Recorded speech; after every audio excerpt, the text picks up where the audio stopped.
Welcome to the Dominance Academy, where we specialize in revitalizing manhood and leadership.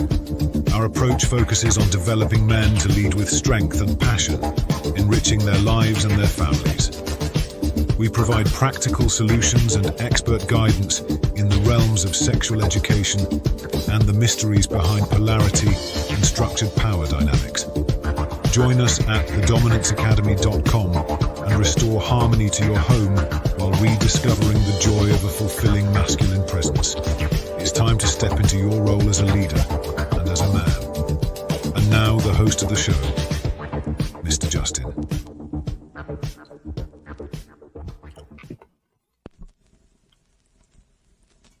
Welcome to the Dominance Academy. Whoops. What's happening, guys? Accidentally had that on loop. All right. Yeah, man.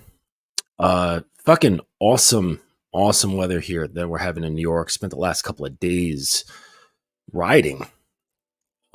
Today is actually my first day off in a while with clients. Been busy as fuck. So, but I hope you guys are doing well. Thank you, Guns, for putting the links in the chat. Yes. So, of course, with the slew of new clients, you know, we're getting new old mindsets, right? New for me because it's like, oh, okay, here's a new guy. He's got this, you know, new shit on his mind, new things that he wants to work on. But it's the same old shit, you know? And I got this one guy, and he's sharing with me his experience with this girl. You know, he would go to like these clubs, and there's all these hot chicks around. And he's like, oh man, you know, these chicks are so fucking hot. And then I was talking to this one girl, and like I slept with her, and she's behaving like this, behaving like that. Like, she's so awesome. And I'm looking at his text messages, and it's like, holy shit, dude, you are like, it's been a long time since I said the word one-itis. And definitely this guy has one-itis.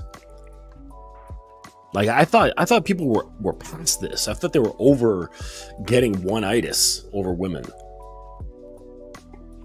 You know, especially women that you just met. You know, like, how is that possible? What's going on with your brains? You know, and he's like, oh man, she's a 10. She's a 10. You guys with your numbers. You guys with your, you know, locked on to beauty.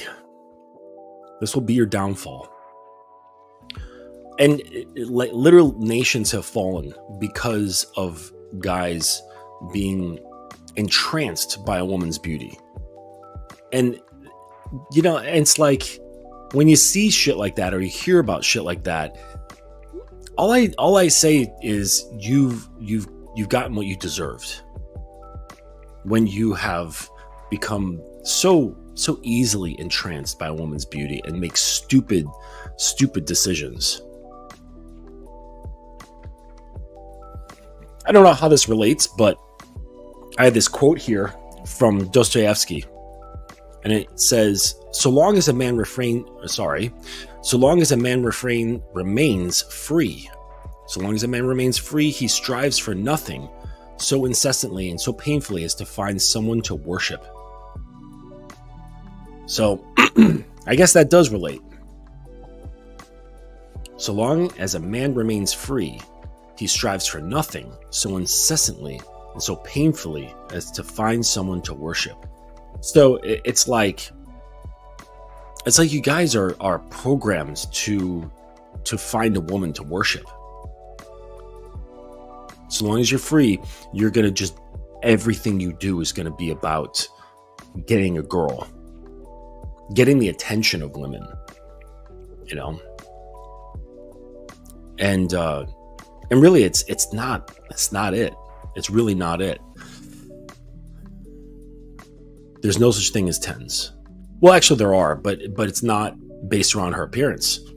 It's not a woman's appearance that makes her amazing. Right? Sure. you're never going to be able to turn off your eyes such that you don't recognize things that are visually appealing. Okay, it's just how we are. But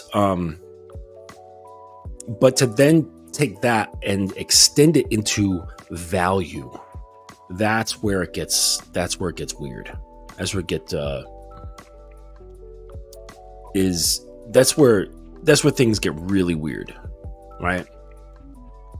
Because simply being aesthetically pleasing does not always denote quality. I mean, it does in some things, right? So like a good painting, right? Very good painting that has a high level of skill and precision and beauty, then that becomes more valuable than someone who's just made a mess. Barring all like postmodernist artwork and bullshit like Jackson Pollock and things like that. And that's where it becomes subjective. That's where it becomes muddy, right? But anyways, we're not going to get into talking about art.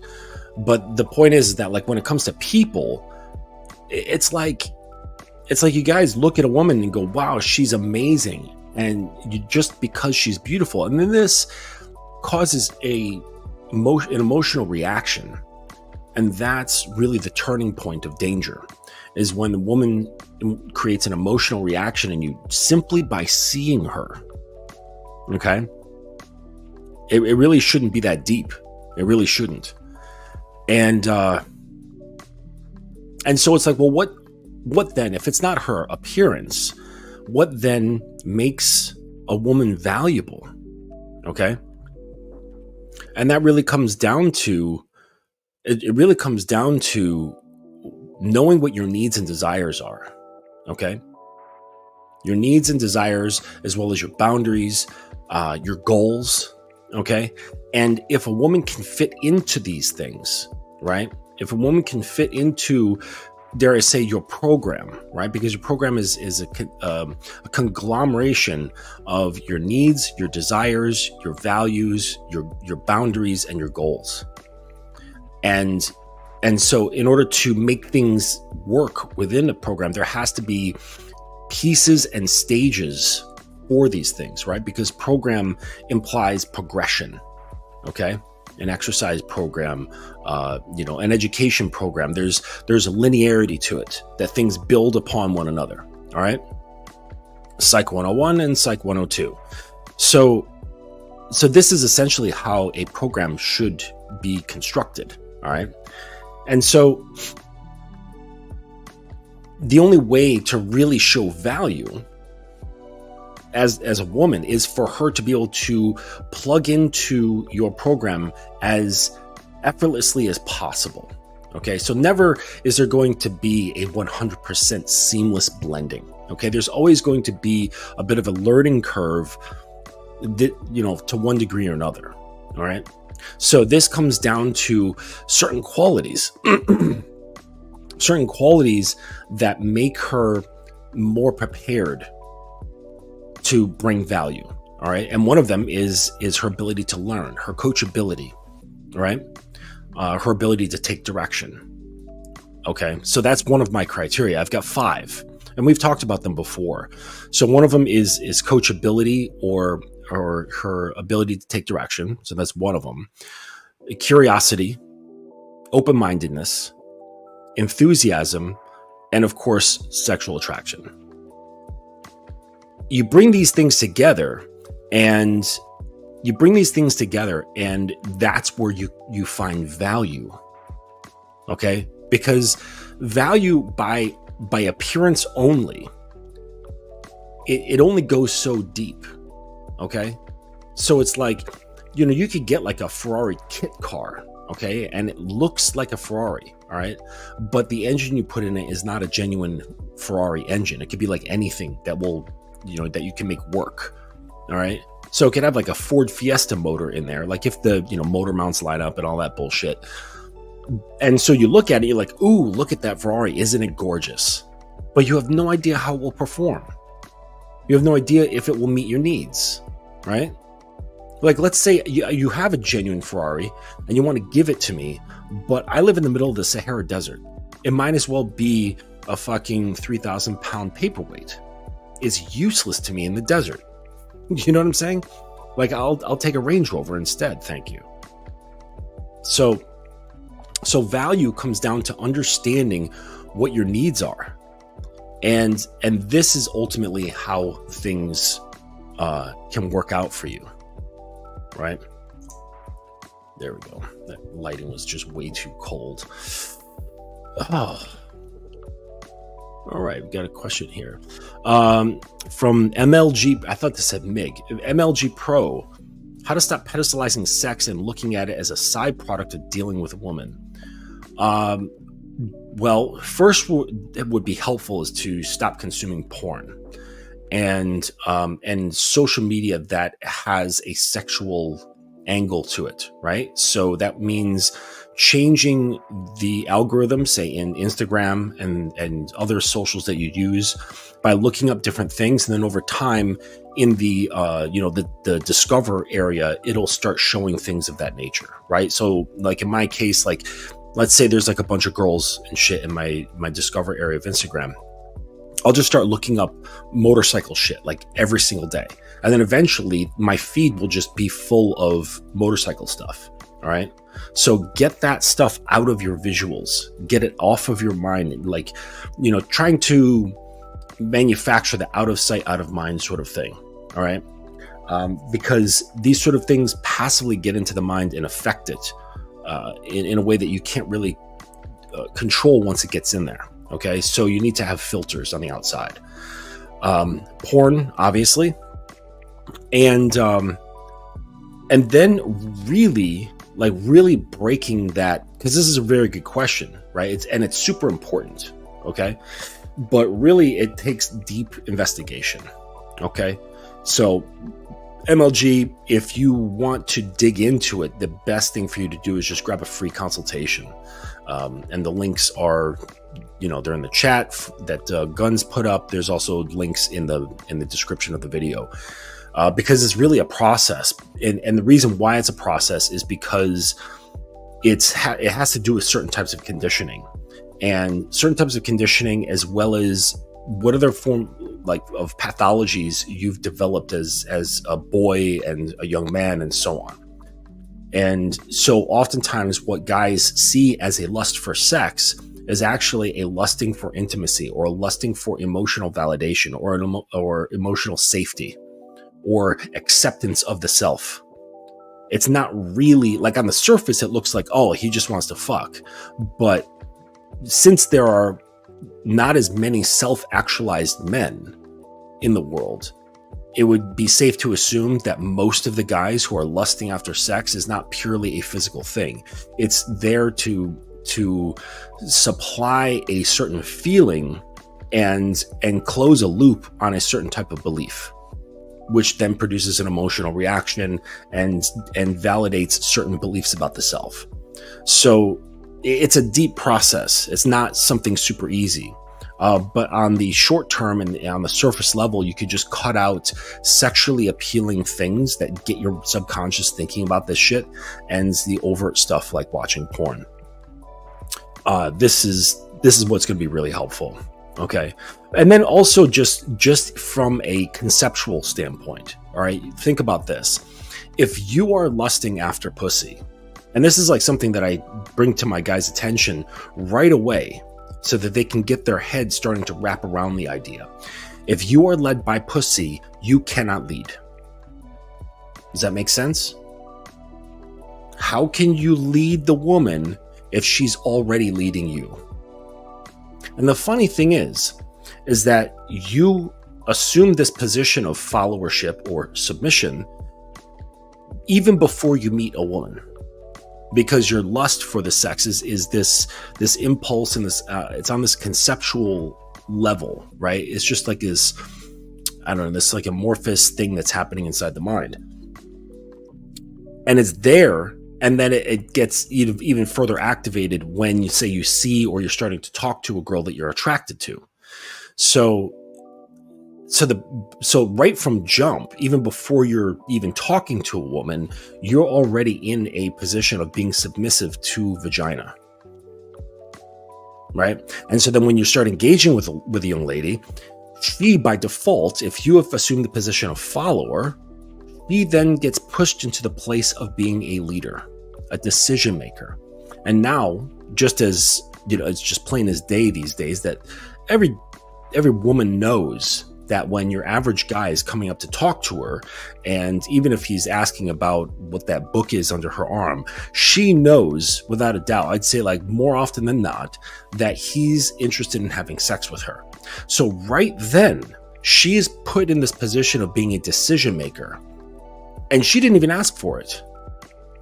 She didn't even ask to be put in this place of being this decision maker. And now this, like if she's unsure, now this has her in a place of pressure. She's now feeling pressure from being put in this position. Now, if she's attracted to you, then that changes things, okay? And this is what you guys are hoping for. But a lot of times, it's not that immediate, okay? It's rare where there's just that immediate initial chemistry that shows up, okay? So so just understand that when you are a slave to vagina, you are automatically in a submissive position, and you make the woman assume the position of dominance. And so even if like you then start having sex with her and you are being dominant in the bedroom, sorry, like your king has already fallen. All that other shit, like the movements you're doing and, words you're saying, like it's already done, right? Like the battle has been ended before you even had sex. Okay? So just keep that in mind. Good question.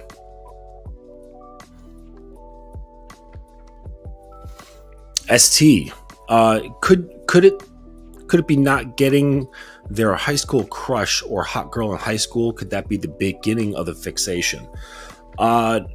Typically, no. It usually goes deeper than that. It's a little more Oedipal than that. Like if you're familiar with the Oedipal complex, Oedipus.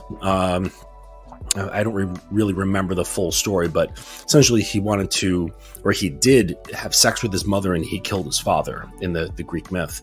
So, no, this starts at a very young age. It often starts with nice guy syndrome being developed, codependency, and this like love-hate sort of relationship with the mother, which then turns into just female archetype in general. And so then you ever hear the term arrested development? His development becomes arrested at whatever age this starts to coalesce, right? And so let's say it's like 11. He then maintains the emotional development of an 11-year-old. This becomes arrested. This part of his emotional development becomes arrested. And as he just physically gets older and older, that doesn't change. And this is why we have full-grown men in their 30s, 40s, 50s, so on, whatever, who are still afflicted with nice guy syndrome and have the emotional aptitude of an 11-year-old boy. And you think that sounds crazy, but it's more prevalent than you would care to know. What is wrong with sex for the sake of sex? What if there's nothing else behind it? There's always something behind it. I don't think there's any action that we take that is not fueled by some kind of motivation. And there's layers of motivation that go, there's conscious layers and there's subconscious layers. And it's important to understand what the subconscious layers are. Okay? Nothing is just for the sake of it, right? There's always a motivation.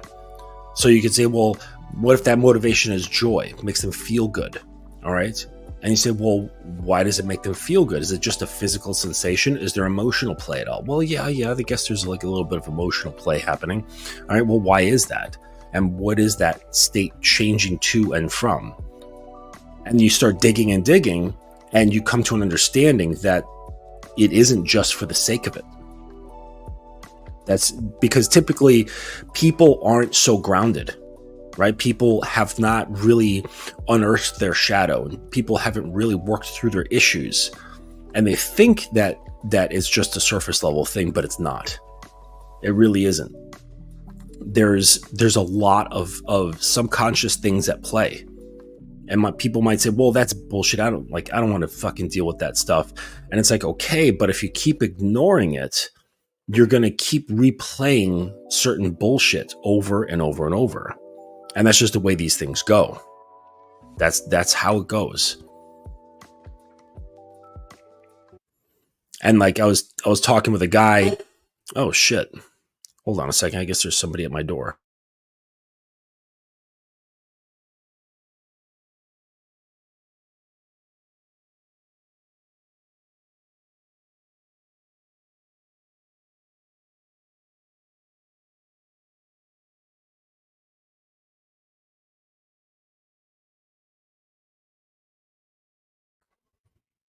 Nice.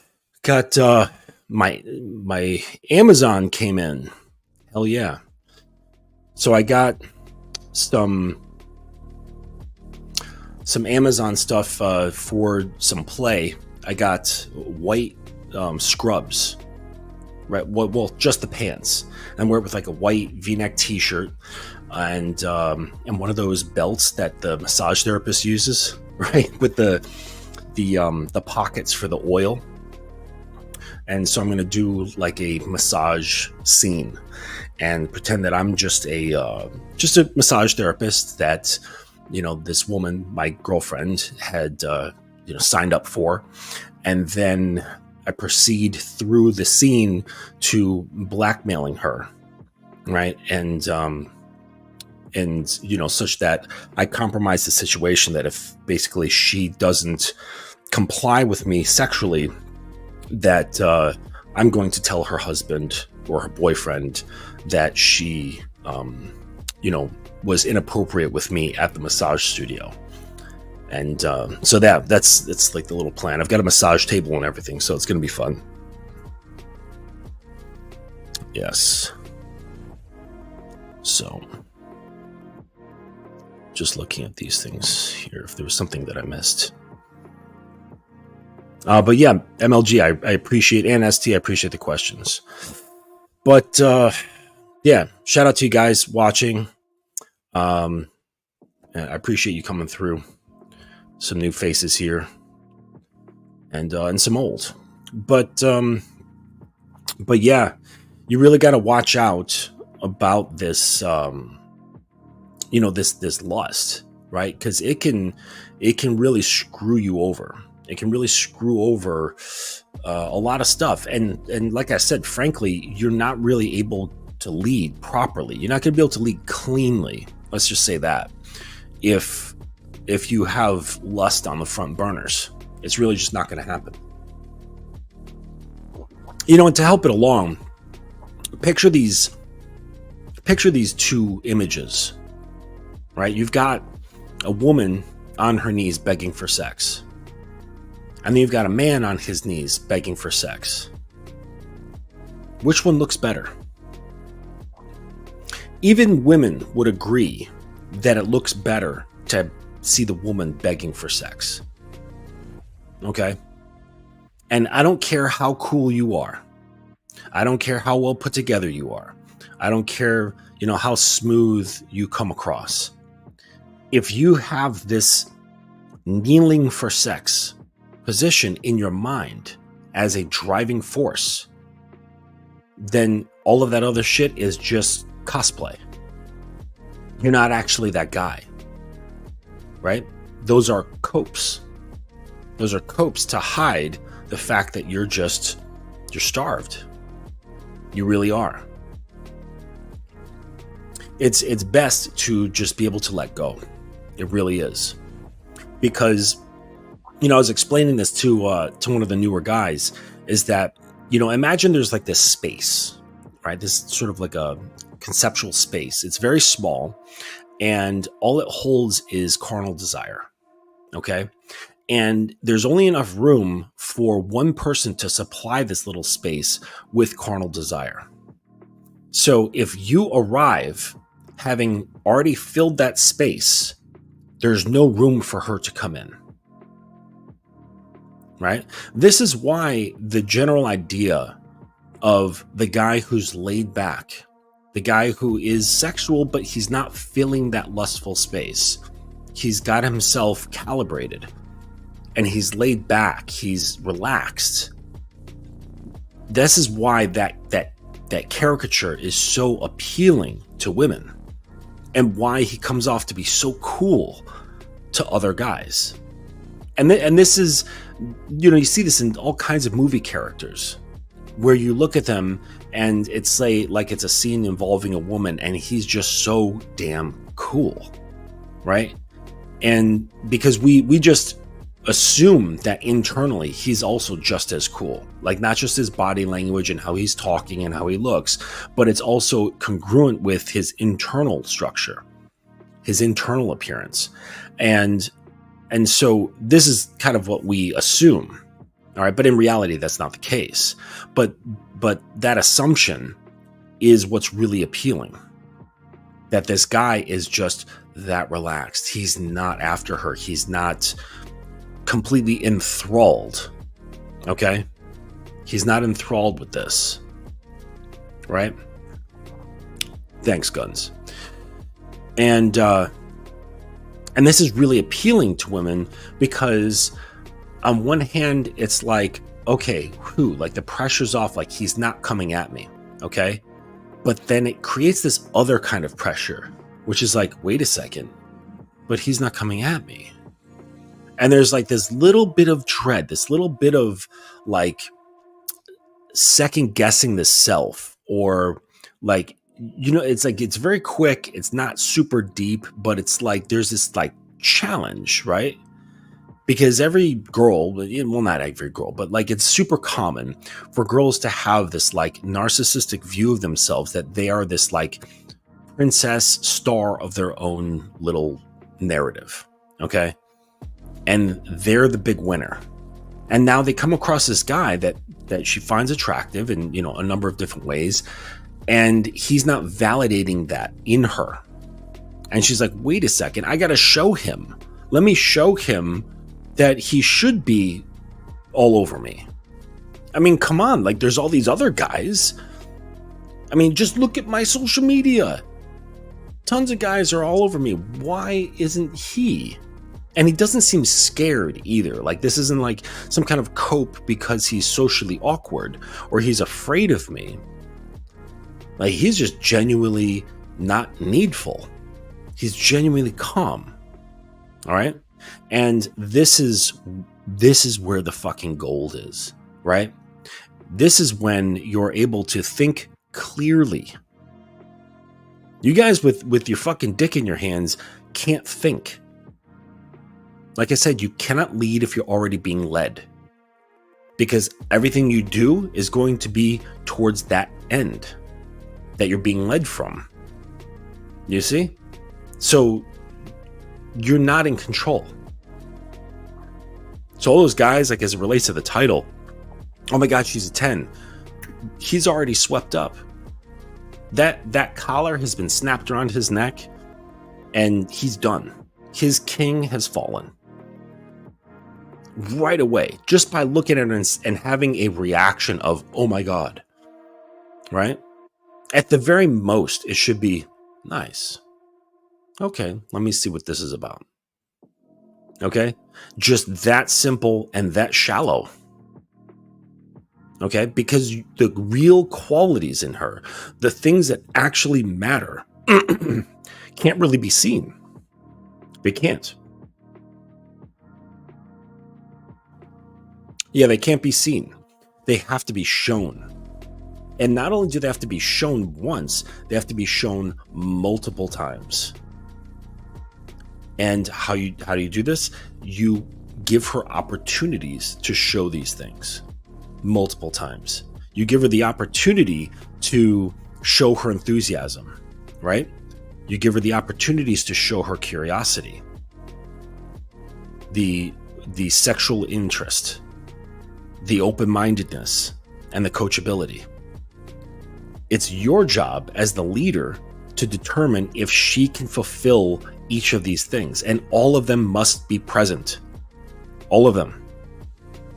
It's not good enough if she's coachable, but she's not open-minded or she's not enthusiastic. She's just kind of following orders. Like, that's boring, right? Or you don't want someone who's like really enthusiastic, but they're enthusiastic about going to the beat of their own drum. You know, which is fine, but it's not conducive for my program. Okay? Like, that's great for them and like, that's awesome, but it doesn't work for me. Now, she could have all of these things, but I'm just not sexually attracted to her. Well, it's not going to go very far, right? Because that's part of the essential glues that bring people together, that keep them together. All right? So, you know, just they all have to be present.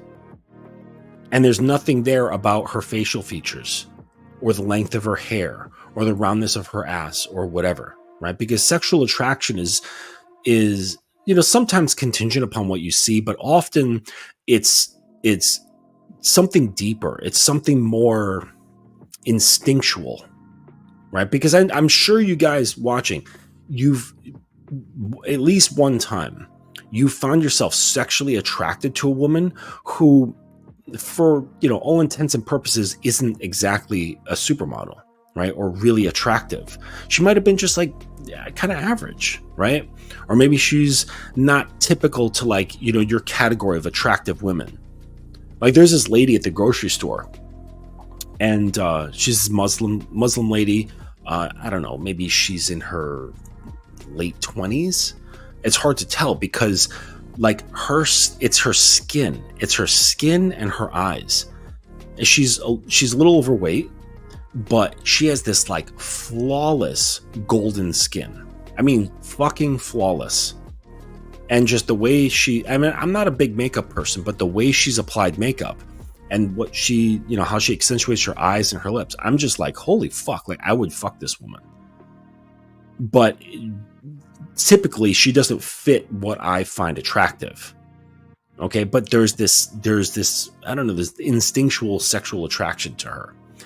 And so that's what I mean. It's this deeper thing than just what you see. But the point is that there's really no such thing as seeing a 10. All right, a 10 must be shown. Okay, and even if it's not a 10, it doesn't mean it's a complete failure. Okay, like, let's say she's working on these things. All right, let's say she wants to learn how to take direction. Let's say let's say her level of open-mindedness, like, if you could imagine these 5 things like sliders on like a soundboard in a recording studio. Okay, like, let's say she's got a very high level of open-mindedness. Okay, but other things are maybe lower. All right, that's really good, because then she's willing. Okay, she might not know it, she might not be able to show it, but she's willing. She's willing to learn. She's got curiosity, right?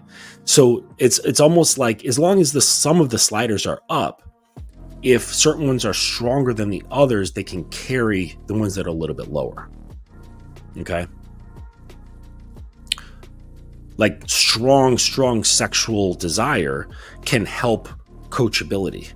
Like, if she has like low coachability, it's not full on like, yes, sir. How can I help you today, sir? I would love to serve you today, sir, right?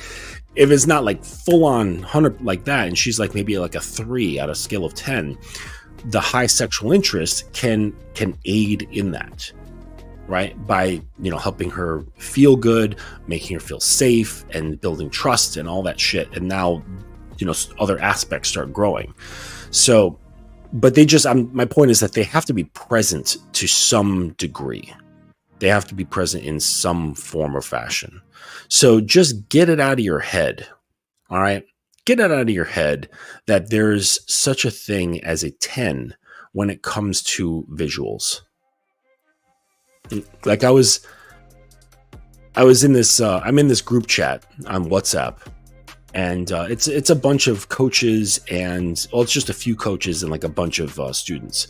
And one of these guys, he posts this picture of these gorgeous women. It was like a short video clip, like you know, just like a GIF almost. And you know, there's these naked girls, and they're like dancing around. I think they're doing like the cha-cha or whatever.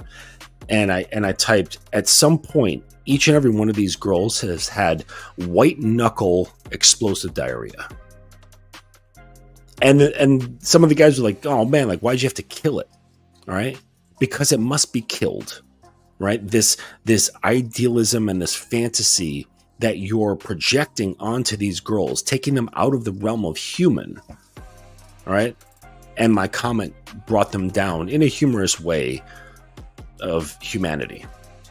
That at some point they were sitting there on the toilet, fingers gripped around that bowl such that their knuckles turn white, just blasting like Jackson Pollock all over the inside of that bowl. Each and every one of them at some point in their life. They had that bad seafood, and the next morning, watch out. Yep. So, hey, Dylan, good to see you, man. Ted, thank you for the question. Can I still talk to him if I don't have a plan in life? Yeah, of course. It's better to have a plan in your life because that really has nothing to do with women, though. You know what I mean? That's why you can, right? Because your plans really are not that much related to women. Okay. So if you're just kind of floating, you know, like that's like what college kids are. You know, they kind of have an idea, but they don't really have like a full-on plan. Yeah, of course, you know. But the thing is, though, is that when you have a plan and you're doing things that are, you know, your daily time, your time and throughout the day is spent taking steps in directions of your plans, this does something to your mind. This does something to your mind, and it does something to your character that produces a certain aura, if I can say that women pick up on. And they're like, okay, so this guy just has some forward movement about him, you know, instead of just like kind of floating around. You know what I mean? Like he's got direction. He's going somewhere. And then she's like, well, I want to go somewhere, because women love going places. I want to go somewhere. Where is he going? I mean, like, all right, honey, let me introduce you to the 0.1 steps of my program. And let's see if you've got what it takes progressively to stay here.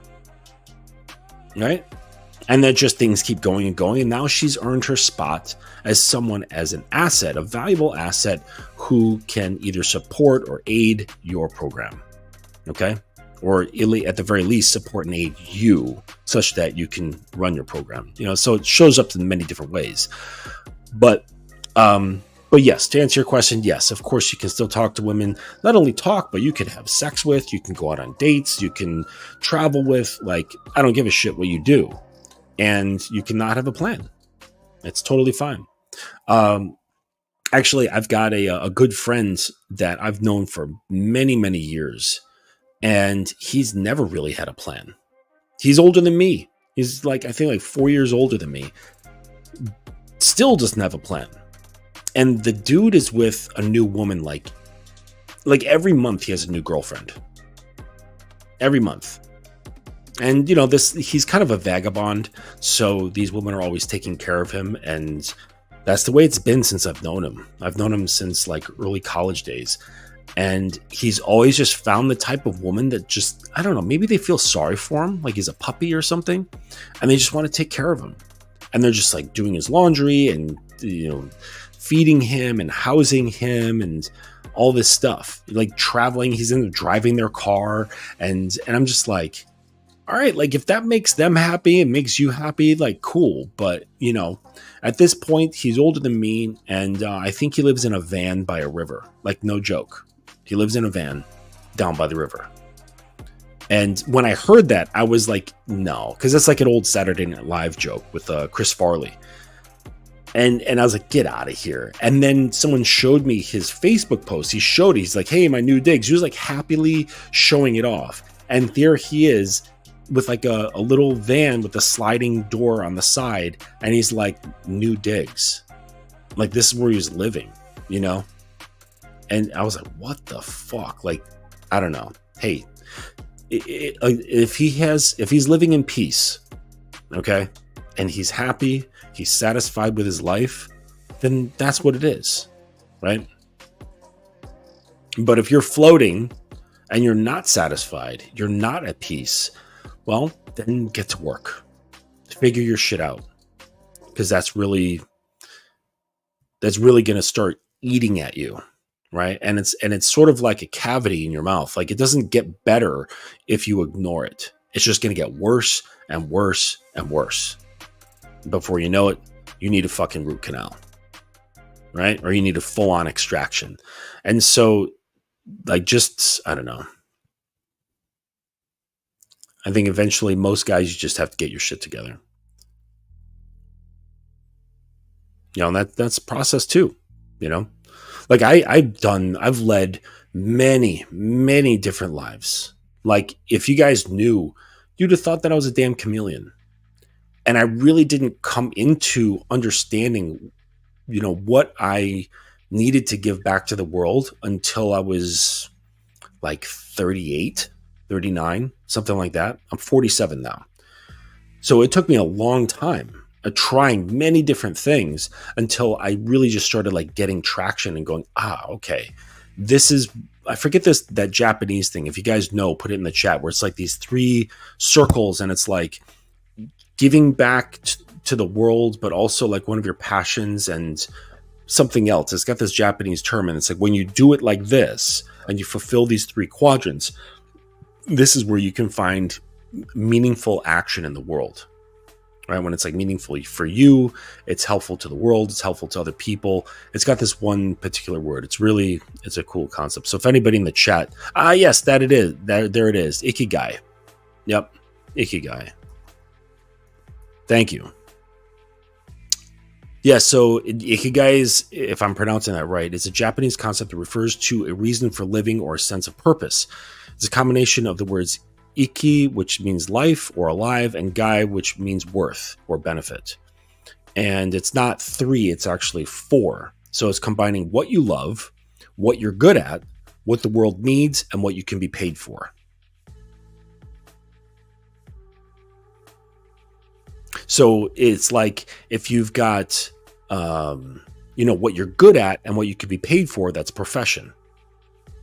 If what the world needs and what you can be paid for is vocation. If it's like what you love and what the world needs, that's a mission. What you love and what you're good at, that's passion. So if you combine all 4 of these things, then you have Ikigai, which is satisfying what you love, what you're good at, what the world needs, and what you can be paid for. And it just takes experimentation. It takes trying things out. Like, I remember when I was, younger, I was so jealous of the kids who just immediately found their passion.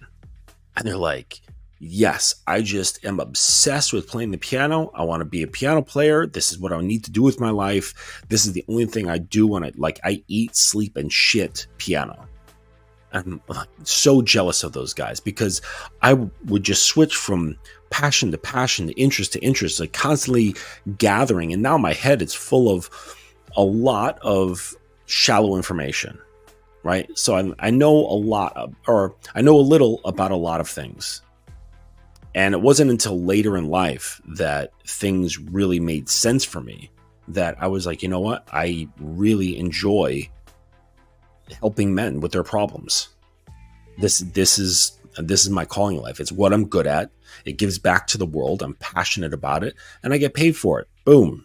There it is. Okay. So the grind, you're new here. Thank you for showing up, and thank you for the question. Do you have any suggestions for a 25-year-old who wants to successfully deal with multiple women 30 to 40 plus? That's a difficult thing. Okay. So I've got a client, a young guy. He's in his mid to late 20s, and he's just very much attracted to older women. Like it's a bit of a kink of his. And the thing is with that is that it's hard for the woman. Like, sure, you can like have sex and things like that, but it's hard for an older woman to take the young man seriously. Okay. The only real way is to be extremely grounded and knowledgeable of who you are. And that's going to be hard to do when you're 25. All right. You're also going to have to be very structured and very dominant. Right. And I don't mean domineering.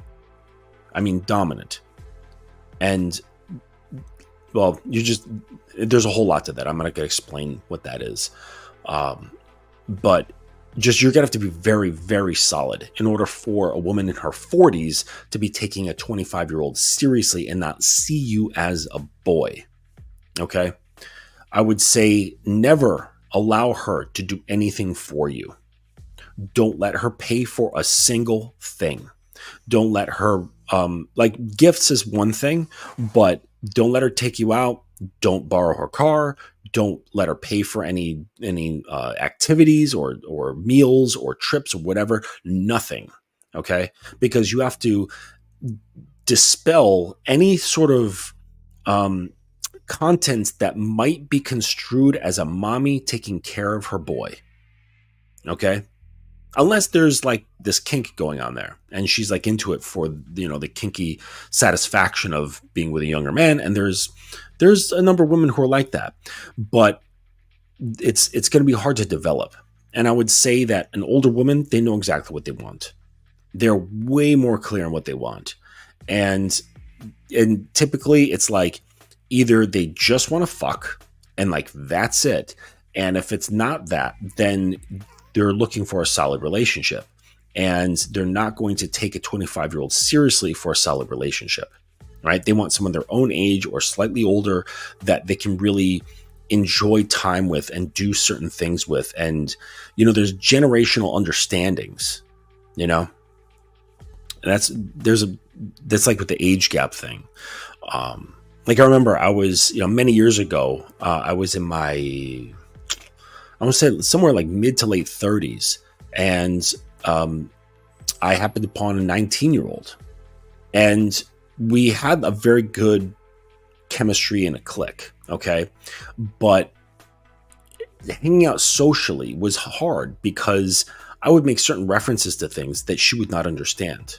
Like there's certain music that I grew up with that she's never heard of, and it blew my mind, right? So like when I was growing up, my mother played for me a lot of like traditional soul music from like the 60s and early 70s. And, I would make mention of some of these artists, like, oh, you got to check this out. And she's like, who's Otis Redding?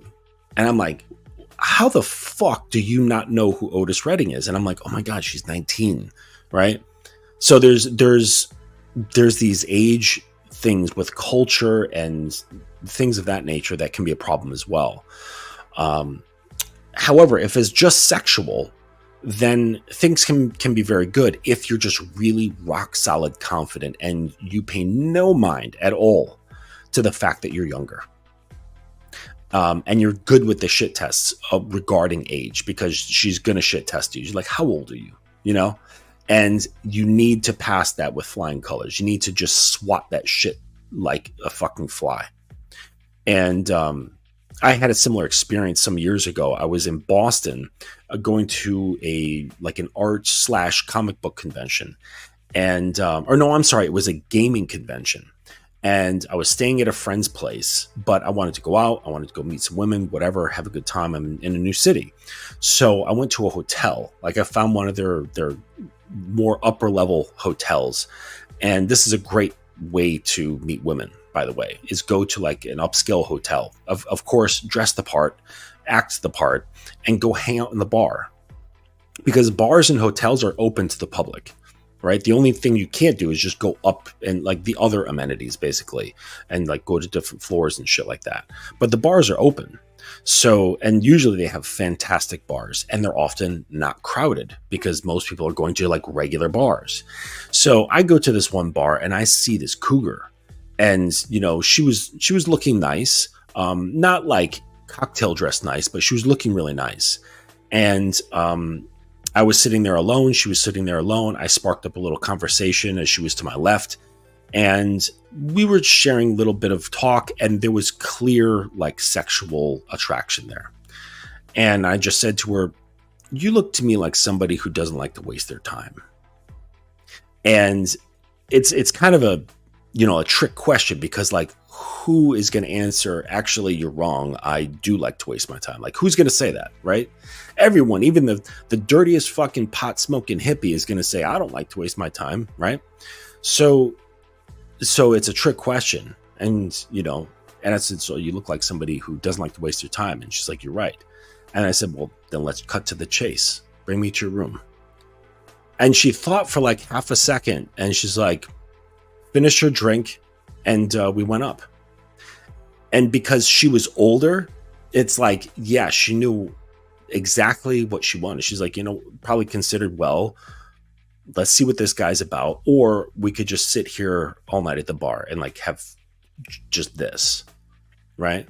And she was probably coming in from out of town, because like cities often have people constantly in and out for various conferences and things of that nature. So in the hotel, guaranteed she's not a local, right? So she's visiting for a reason. And, when girls travel, sometimes, they like to have fun. So that's up with that. So I don't know. There's a number of different things regarding age, like older women. But I would say the biggest thing would be having rock solid confidence and not letting the age difference even be a consideration of yours. Like, completely ignore it. And then also learn to swat her fucking shit tests when she tries to kind of poke at you to see if it does bother you. Because often, like I say, women are responsive and reactive beings. So if she gets the feeling that you're comfortable, she's more likely to be comfortable as well. Okay.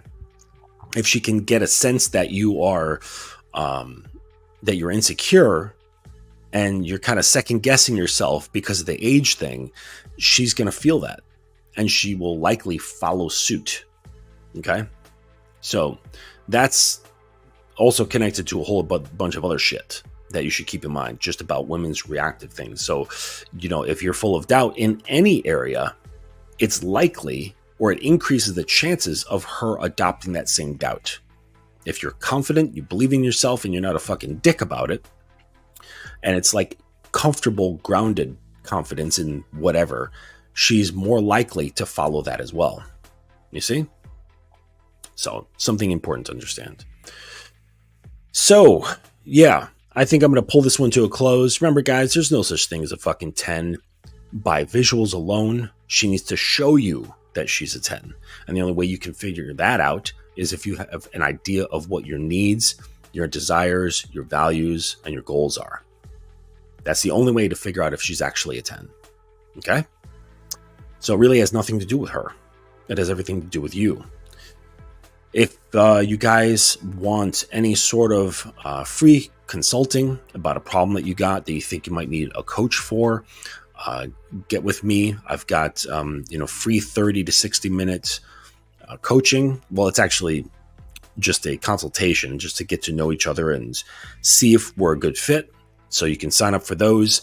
Also, grab a copy of my book, How to Be a Fantastic Lover. It will help. It will help you become a fantastic lover. It will give you supreme prowess in the bedroom, especially the pussy eating section. And I've simplified it a lot, and like the art of eating pussy. And it's really, really simple. You only need 2 techniques. That's it. And they're really easy. They're really simple. It's no complex maneuvers with your tongue and all that bullshit. And I've tested it out with different vaginas, and it's the same effect each and every time. So it applies. I'm not going to say it applies to all women because that would be ridiculous, but I would say it applies to probably the vast majority of women. All right. So if anything, just learn that from the book. But a lot of good stuff in there. A lot of mentals for you to work on. Just know though, it's not going to turn you into a man. There's a disclaimer in the beginning of the book. The book is not going to make you a man. It's just going to make you a great lover. That's it. All right, guys. Thank you. Thank you for hanging out with me on this Friday afternoon. And I hope you guys have a great weekend planned. I'm getting out of the city tomorrow and going hiking. So I can't wait to get into the wilderness with fresh air and sunshine. It's going to be awesome. So I hope you guys are doing something to de-stress and, take a moment to, to organize yourself, focus on the things you want to do, and also give yourself a bit of self-care. Because if you fall apart, then, right, your chances of leading are going to be very slim. All right. So do make it one of your goals to take care of yourself. And with that, I'm going to bid you adieu.